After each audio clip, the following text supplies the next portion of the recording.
HTML5 এর জন্য এরপরে হলো HTML।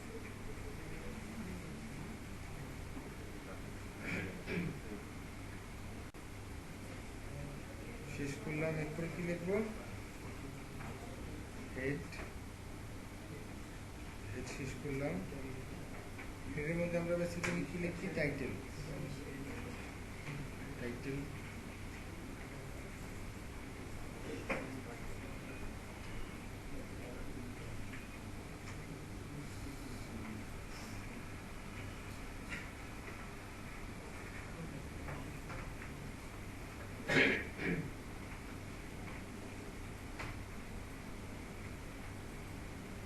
এ পর্যন্ত তো সবার শেষ।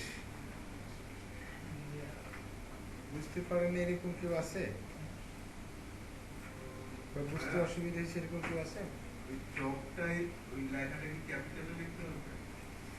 হ্যাঁ, এই লেখাটা আপনি ক্যাপিটালে লিখবেন অথবা স্মলে লিখবেন, তবে ক্যাপিটাল স্মল মিক্স না। ক্যাপিটালে প্র্যাকটিস করাটা বেটার, তবে ক্যাপিটালে লিখবেন অথবা স্মলে লিখবেন, ক্যাপিটাল স্মল মিক্স লিখবেন না। যেমন প্রথমটা ক্যাপিটাল লিটার দিলেন, তারপরের গুলা স্মল লিটার দিলেন, এরকম। হ্যাঁ হ্যাঁ, HTML-টা স্মল লিখবেন। হ্যাঁ, স্মল লিখবেন।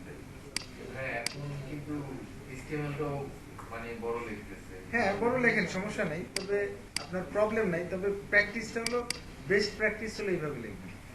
বেস্ট প্র্যাকটিসটা এইভাবে লিখবেন। HTML5 এর মধ্যে নতুন চেঞ্জ আসছে, মানে ওরাই এখন ডাবল স্কুল কোড স্কুল এরাই শুরু করতেছে বড় হাতের দিয়ে, আগে ছোট দিয়ে শিখে।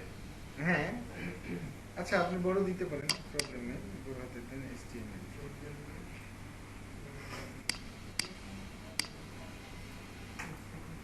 আচ্ছা, এরপরে দেখেন, এখন আমাদের কি ট্যাগ ছিল? H1। H1টা কি ট্যাগ? কি বলবেন? আপনি বলেন, H1টা কি ট্যাগ? হ্যাঁ, না বললাম তো প্রথম। আর কি বলবেন? আচ্ছা, আমি স্পেসিফিক বলবো, যাকে জিজ্ঞেস করবো সে বলবে। হ্যাঁ,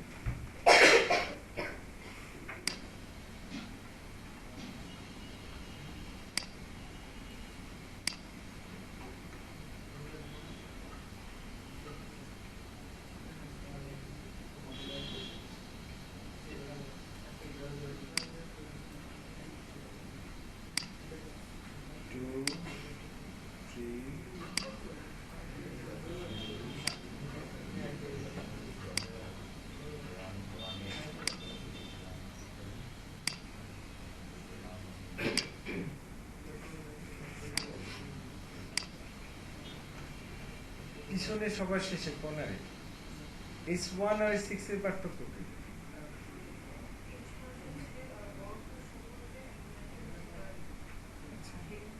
হ্যাঁ, আর H6?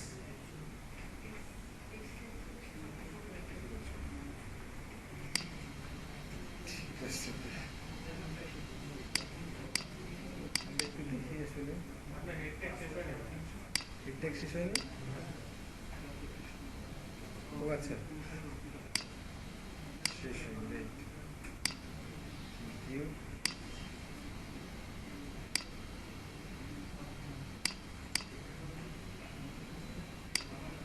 দেখেন, সবার বড় আর সবার চাইতে ছোট। হ্যাঁ, আচ্ছা, এরপরে হলো আমি প্যারাগ্রাফ গুলো লিখতেছি। এখানে পি ট্যাগের মধ্যে আমরা প্যারাগ্রাফকে ডিফাইন করি বেসিক্যালি। পি ট্যাগ, তাহলে প্যারাগ্রাফের কন্টেন্ট গুলো কোথা থেকে নিব আমরা? Lawrence, right.